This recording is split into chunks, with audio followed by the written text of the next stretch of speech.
Guys সত্যি বলছি রাসেলমেনিয়ার পরে প্রথম একটা পিএলই যা মনকে শান্তি দিল। মানে রাসেলমেনিয়ার পরে যত পিএলই হচ্ছিল যেন মনে হচ্ছিল কোনো স্পাইসিনেসটা নেই, কিন্তু সামার স্ল্যাম ভাই ট্রিপল এইচ যা ডেলিভার করেছে আর কিছু বলার নেই। আর যেরকম ভেবেছিলাম সেরকমই হয়েছে। তোমাদের কি মনে হয়েছে সেটা তো তোমরা কমেন্টে জানাবেই, কিন্তু যদি আমরা সামার স্ল্যামকে ফিল করি ভাই আর কিছু বলার নেই। মানে মানুষটা এসছে আর কি চাইবো আর কি বলবো। কিন্তু হ্যাঁ গাইস সামার স্ল্যাম শুরুই করেছিল আমাদের ট্রিপল এইচ। আর যেরকম ভাবে সামার স্ল্যাম স্টার্ট হলো মানে প্রথমেই বোম ফাটলো। আর কেউ ভাবতে পেরেছিল যে ভাই সামার স্ল্যামে সব বোম একসাথেই ফাটবে? শুরুই হলো হচ্ছে আমাদের লিভ মর্গান ভার্সেস রিয়া রিপ্লির ম্যাচটাকে দিয়ে। আর দেখো আমি তো এক্সপেক্ট করেছিলাম যে হ্যাঁ লিভ মর্গান রিটেন করে চলে যাবে, কিন্তু ডমিনিক মিস্টার টার্নিংটা যে এরকম ভাবে হবে আর সিরিয়াসলি বলতে গেলে পুরো ম্যাচটা এরকমই দেখাচ্ছিল যে হ্যাঁ রিয়া রিপ্লির যে শোল্ডার ইঞ্জুরি তো সেটাকেই সেল করা হচ্ছিল, কিন্তু লাস্টে ডমিনিক মিস্টার ডিস্ট্র্যাক্ট করলো আর লিভ মর্গান রিটেন করে চলে গেল। আর দেন ডমিনিক মিস্টার নিচে কিস করলো আর রিয়া রিপ্লি তো মানে শক। আর সিরিয়াসলি বলতে গেলে ওই মোমেন্টটা মানে ফ্যান্সটা পুরো ফেটে পড়েছে সোশ্যাল মিডিয়ায়, বলছে ভাই রিয়া রিপ্লি আবার কেটে ফেলবে আর কিছু বলার নেই। কিন্তু ডেফিনেটলি ক্লাসিক ছিল। আর ওদিকে ব্যাক স্টেজে ডেমিয়ান প্রিস্ট হচ্ছে ফায়ার হয়ে গেছে, মানে ফিন বেলার গলা ধরেছে এরকম ব্যাপার। মানে মনে হচ্ছে আজকেই সব হয়ে যাবে আর কিছু বলার নেই। কিন্তু হ্যাঁ ওভারঅল যদি আমি পুরো ম্যাচটাকে যদি রেট করি তো আমি এটাকে 4 স্টার রেট করবো, কারণ দেখো অবভিয়াসলি স্টোরি লাইন যেরকমভাবে এক্সিকিউট হয়েছে একদম ক্লাসিক ছিল, নো ডাউট। আর ডেফিনেটলি আমি এটা বলবো যে হ্যাঁ এরপরে তো আরো লেয়ার আসবে সেটা তো বোঝাই যাচ্ছে, আর আমরা আরো ডিটেলসে ডিসকাশন করবো। কিন্তু এরপরে যদি আমরা চলে আসি আমাদের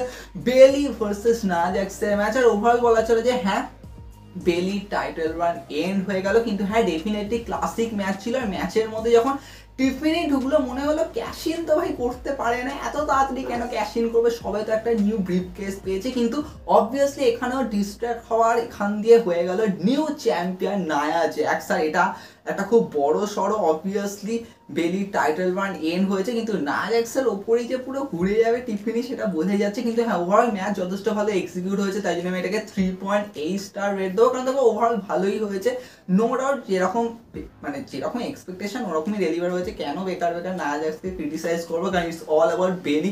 বেলির টাইটেল রান এন্ড হয়েছে, তো এরপরে বেলির কি স্টোরি লাইন হবে সেটাও দেখার বিষয়। এরপরে যদি আমরা কথা বলি আমাদের intercontinental championship match Bron Breakker versus Sami Zayn. আর ব্রন ব্রেকার একবার হেরে গেছে মানি ইন দ্য ব্যাংকে, তো এবার ব্রন ব্রেকার কিছু করতে হবে। স্যামি জেনকে হারিয়ে হয়ে গেছে নিউ চ্যাম্পিয়ন। এবার দেখো অবভিয়াসলি এই ম্যাচটা প্রচুর ফ্যান্সরা বলছে যে ভাই হ্যাঁ এটাকে কি যদি আরো হাই লেভেলে নিয়ে যাবে, ভাই আর কি হাই লেভেলে নিয়ে যাবে। কিন্তু ডেফিনেটলি স্যামি জেনের টাইটেল রেন এন্ড হয়েছে, নো ডাউট স্যামি জেনকে অ্যাপ্রিসিয়েট করতেই হয়, কারণ এই সময়টা হচ্ছে ব্রন ব্রেকারের টাইম। আর ব্রন ব্রেকারকে ইউজ করতে হবে যে তার মধ্যে কি স্পেশালিটি আছে সেটাকে শো করাটা দরকার মেন রস্টারে। কারণ আমরা অ্যাজ এ এনএক্সটি চ্যাম্পিয়ন হিসেবে ব্রন ব্রেকারকে দেখেছি, কিন্তু এখানে দেখানোটা দরকার। কিন্তু ডেফিনেটলি বলতে গেলে ম্যাচটার দেখো স্টোরি লাইন যে সেরকমই ছিল যে হ্যাঁ ব্রন ব্রেকার ট্রাই করছে স্পিয়ার মাঝে নিজের ডমিনেশনটা শো করছে, কিন্তু আরও কিন্তু লেজিট কিছু করা দরকার ব্রন ব্রেকারের। তাই জন্য আমি এই ম্যাচটাকে 3.8 স্টার রেট দেবো, কারণ ওভারঅল আমার মনে হয় যে হ্যাঁ ক্লাসিক ছিল, নো ডাউট। এরপরে যদি আমরা চলে আসি আমাদের খুনসুটি হলো match LA Knight versus Logan Paul for United State championship. আর ডেফিনেটলি যেরকমভাবে টান উত্তেজনা ছিল সেরকমই ডেলিভার করেছে, নো ডাউট। আমরা যেরকমভাবে দেখলাম যে ভাই সিরিয়াসলি বলতে গেলে ওয়ান লাকি শট থেকে শুরু করে ক্লোজ কিক আউট থেকে শুরু করে অবভিয়াসলি পুরো ম্যাচটা একদিকেই ছিল যে হ্যাঁ এলএ নাইট জিতবেই জিতবে, যা হয় হয়ে যাক এরকম ব্যাপার।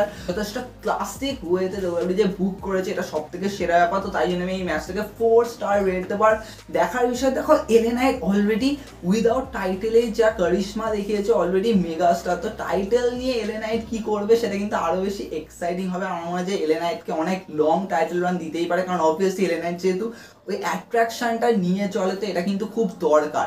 এরপরে গাইস যদি আমরা চলে আসি আমাদের আরো একটা ধামাকেদার ম্যাচ, সেটা হচ্ছে Damian priest versus Gunther. Obvious দেখো এই ম্যাচটা আমরা ভাবছিলাম বোধহয় যে ডেমিয়ান প্রিস্ট রিটেন করে চলে যাবে, কিন্তু শুরুতে যেরকমভাবে দেখলাম যে পুরো ডমিনিক মিস্টার পুরো ঘুরে গেল, ওখানে ডেমিয়ান প্রিস্ট পুরো ফিন বেলায় গলা ফেলে টানাটানি করলো। তো এখানে বোঝা যাচ্ছিল যে ভাই এখানে কিছু বড় সড়ো ধামাকা আসতে চলেছে, আর সেরকমই হলো। ফিন বেলার ফার্স্টে হেল্প করতে তো আসলো, কিন্তু লাস্টে গুন্থারের পাটা ওইভাবে রোপে তুলে দেওয়া ডেমিয়ান প্রিস্ট শখ। ডেমিয়ান প্রিস্ট অ্যাটাক তো করতে গেছিলো, কিন্তু লাস্টে গুন্থার হারিয়ে দিয়ে হয়ে গেল নিউ ওয়ার্ল্ড হেভিওয়েট চ্যাম্পিয়ন। আর ফিন বেলার যে চোখের নজরটা ওটা তো ভাই ক্লাসিক ছিল, যে ফিন বেলা যেরকমভাবে তাকিয়েছিল। আর এখান দিয়ে বোঝা যাচ্ছে যে জাজমেন্টে ভেঙে গেছে, টেরার টুইস্ট দুজনের ওপরই টার্ন হয়ে গেছে, আর কিছু বলার নেই।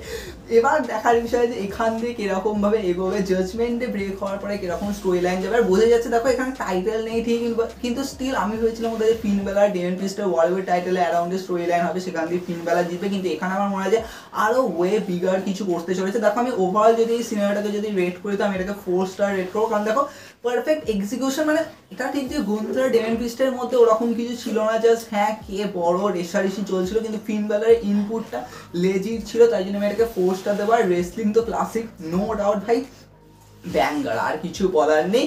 তো ডেফিনেটলি ক্লাসিক ওয়েতে ছিল। কিন্তু দেখার বিষয় আমাদের ring general, king of the ring, তার এরা এবার শুরু হয়েছে, তার back to back story line কিরকম আসবে, তার টাইটেল রেন এবার কিরকম যাবে। অলরেডি আইসি টাইটেলের রেন তো মানে রেকর্ড ব্রেকিং সমস্ত পার্ট, তো এই ওয়ার্ল্ড টাইটেল রেন কিরকম যাবে তো সেটা দেখার বিষয়। এরপরে যদি আমরা কথা বলি যে অবভিয়াসলি সামার স্ল্যামে আমার মনে হচ্ছে মোস্ট ডিমান্ডিং ম্যাচ যেটা ছিল সেটা হচ্ছে আমাদের CM Punk versus Drew McIntyre. তো সিএম পাঙ্কের first PLE match, overall first match বলবো আফটার 10 ইয়ার্স, তার 10 বছর পরে অবভিয়াসলি তার প্রথম এন্ট্রেন্স হচ্ছে। আর Seth Rollins as a special guest referee. আর ওভারঅল বলা ছিল পুরো ম্যাচটা এরকমই অ্যাঙ্গেল ছিল ভাই, ওই হাতের ব্যান্ড, মানে একবার ড্রিউ ম্যাকিন্টায়ারের কাছে, ড্রিউ ম্যাকিন্টায়ার থেকে সিএম পাঙ্কের কাছে, আর লাস্টে সেথ রলিন্সের হাতে চলে গেছে।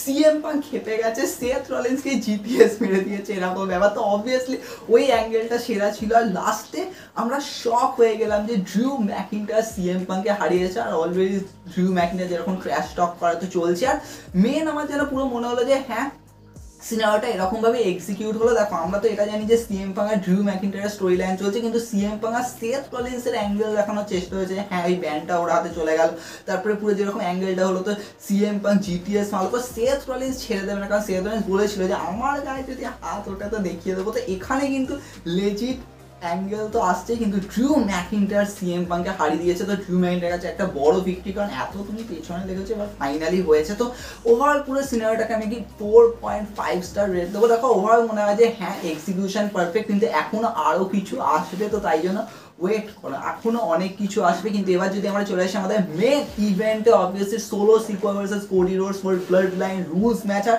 যেরকমভাবে ব্লাড লাইন রুলস ছিল তো সমস্ত কিছু ছিল, টাঙ্গা টাঙ্গালো আসলো, তো ওদিক দিয়ে কেভিন ওভানস অ্যান্ড রেন্ডি অর্টন চলে আসলো, তারপরে জ্যাকব ফাটু আসলো, তারপরে ভাই কিন্তু লাস্টে একটা মোমেন্ট যখন দুজন মিলে শুয়ে রয়েছে, আর এই মুহূর্তে যেন মনে হচ্ছিল হয় এসপার হবে নয়তো ওসপার হবে। আইদার যদি সোলো সিকোয়া যেতে, মানে সোলো সিকোয়ার অ্যাঙ্গেল যদি কিছু হয় তাহলে ওই মুহূর্তে রক আসবে, আর যদি কোডি রোডসের সাইডে কিছু হয় তো ফাইনালি হলো head of the table, the original tribal chief finally চলে আসলো। রোমান রেন্স পুরো আসলো, ঢুকলো Superman punch and the spear, and then Cody রোডসের দিকে হালকা তাকালো, দেন বেরিয়ে চলে গেল কোডি রোডসে Cross Rhodes, and then 1 2 3 Cody Rhodes successfully retain করে নিল। আর রোমান রেন্স জাস্ট হাসলো একটুখানি মুচকি এসে, জাস্ট অ্যাজ এ বলেছিল রোমান রেন্সের ফেস না মানে পুরো হিল পার্সোনাটাই স্টিল কিন্তু দেখিয়ে গেছে। এখন দেখার বিষয় আছে রোমান রেন্স সোলো সিকোয়ার এগেনস্টে তো যাবে আমরা বুঝতে পারছি, কিন্তু রোমান রেন্সকে কোডি রোডসের এগেনস্টে যাবে, কারণ রোমান রেন্স বলবে যে আমি যেটা হারিয়েছি আবার ফিরে পেতে চাই। তো এখান দিয়ে কিন্তু